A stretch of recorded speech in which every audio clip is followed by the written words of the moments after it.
All right, Jake, 59, special round. At what point did you kind of realize you were close?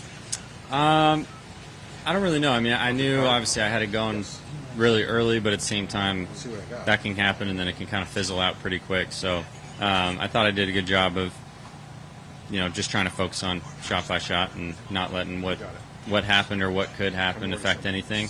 And then once I made the long putt on 15, it was like, oh, okay, like now this is, kind of here. So, but, at the same time, didn't let it affect game plan or anything like that. Tried to hit an aggressive shot into 16, 17, and 18, and, just knew I was hitting it well, so tried to just kind of birdie everything today. Did you know what you needed on 18? Yeah, for sure. Yeah, I knew par was 71. I saw the leaderboard that I was at 10 when I walked up to 15 green, and then made that putt and knew where I stood. So it would have been nice to make the one on 18, but happy with it overall. Jake, what's it like playing 18, knowing that you could be part of history? I didn't really think about it, to be honest with you. I think if you start thinking about it too much, it's just going to add pressure to something that's very unnecessary. At the same time, I mean, if it was Sunday and the tournament was coming down to the line, maybe it would be different. But at the same time, it's Thursday morning, and I'm doing my best to just put myself in position going into the weekend. So, tried to just focus on the shot at hand and trust what I was doing all day. Jake, could you see anything like this coming? I know you played a lot, and you played last week in Mexico. I heard you said that you played well. Best finish is Genesis. Did you feel anything coming in? Yeah, I think I've been trending pretty well, honestly, over the last, just since the start of the season. I mean, it's not like I've played really well and then really bad. I think it's just slowly gotten better since the start of the year. Played okay at Genesis last week.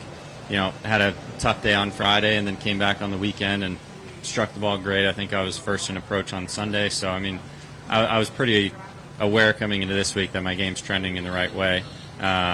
It's just, at the same time, it's just golf. I mean, it's one of those things where you can be hitting it really well and not scoring. You can be hitting it bad and scoring. So, I mean, just doing my best right now to get the scores down a little bit. But overall, I feel like I've been playing a lot better. And also, with that being said, when you feel that way and you start 5 under after 5, does that just enhance the feeling? Yeah, a little bit. I mean, I played well here last year as well. So, I mean, I like this golf course. I'm comfortable on it.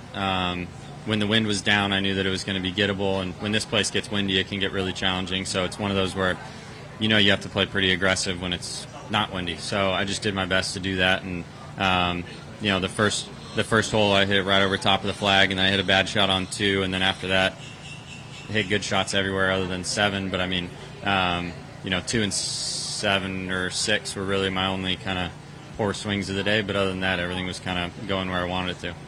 I wanted to ask you about that as well. You shot 66 here twice last year. What is it about PGA National that just seems to work for you? I just think it's a course that there's no real goofiness to it or anything like that. It's very, just kind of right in front of you. It's very execution based. You just have to hit the shots that the hole kind of calls for. So, it's not a course where you can overpower it either. So, I don't hit a lot of drivers out here. It's more of a positional golf course for me, and just try to make sure that from 9 iron or from pitching wedge to 6 iron, I'm hitting the ball well and should take care of the rest. And how do you manage the emotions of the next 24 hours where you play tomorrow? You shot 59. Yeah. You were thinking 58. I know. Yeah. And then you just shot the round of your life, but it could have been better. But yeah. How do you marry all of these things into just showing up and playing good golf again tomorrow? I mean, I think that's just the nature of what we do. Whether I shot 89 or 59, I'm going to come back out and do my job tomorrow. So feel like I, over the last couple weeks, started to get into a better headspace of just kind of trusting the stuff I've been working on and that it's going to keep getting better and, come out tomorrow and just try to keep doing it. And the putt, I want to ask you specifically about the putt on 15.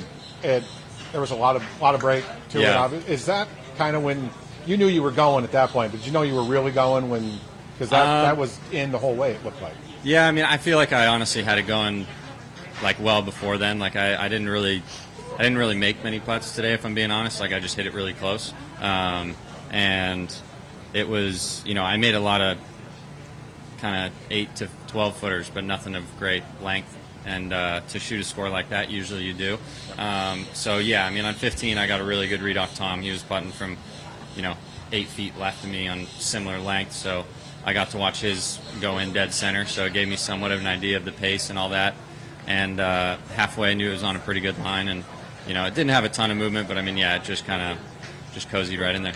What do you do tonight? Just kind of the same old. Do workout this afternoon, go get some rest, and it was an early morning this morning, so maybe take a little nap this afternoon. Jake, if I'm not mistaken, new putter in the bag recently. What kind of went into that change for you? Just felt like I needed to feel something a little different, whether it's for in my head sometimes it's for like a couple days or a couple weeks or whatever it might be, but it was more like strategic based on how I feel like my misses have been lately with the putter. I don't think I've been putting terribly, just something feel-wise that I just felt like I needed to feel something different. Did you test a bunch of different things, or was it kind of one thing and you found it quick? Not a ton, to be honest. I've always kind of fluctuated, or I've always stayed with like the same head shape for the most part, and then I just changed kind of between that plumber's neck and then a double bend, so a little bit of toe hang versus face balance. But yeah, just something that kind of felt right for me and worked on it the last couple days, and worked pretty well today. Is this first tournament you've used it, or do you use it? Yeah, first tournament. So good first round. Jake, last question for me. You mentioned to Damon that there was a little disappointment with the approach shot at 16. It looked like that on the television. I want to know how you felt at 17, knowing that if you make that putt, you come to the last hole, you got a little bit of breathing room. Yeah, I mean, to be honest, I wasn't thinking about it. I mean, I was just trying to make birdie because I hit a good shot. I thought about the number, and you think about 59, but it's like I'll still think tonight about how it should have been 58 or 57 or 56. So, 59 is great, but like you always could technically do better, but it could always be worse. So I mean, I wasn't too worried about breathing room because I mean, if I got to 18 and I was already at 12 under par, I was going to play the hole the exact same way. So I felt like I wanted to make it just because I wanted to make it, to be honest. Last thing, I just need you, if you could, just run through the holes, just what you hit. Don't worry about yardage, just what club you hit on each hole. And on how each long hole? the putt was, yeah. From 1 to 18? Yep. Just for the transcript. Number 1, hit 4-iron, then hit pitching wedge, made the putt. Number 2, hit 3-wood, blocked the 9-iron, and then chipped in from the fairway in the front.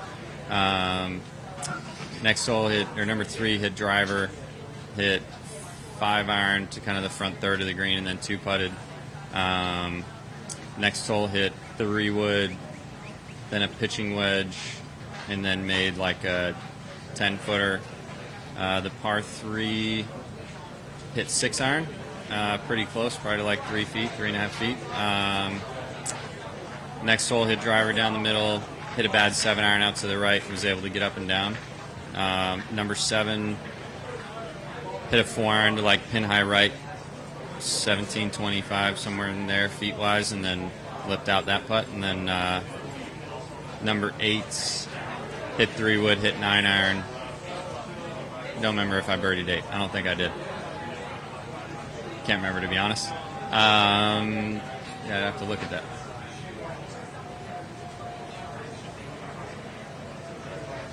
You didn't birdie 8. Did not birdie it, so I missed that. And then number 9, hit 3-wood. I don't even remember what club I hit. I hit pitching wedge. I think I hit pitching wedge to like 3 feet.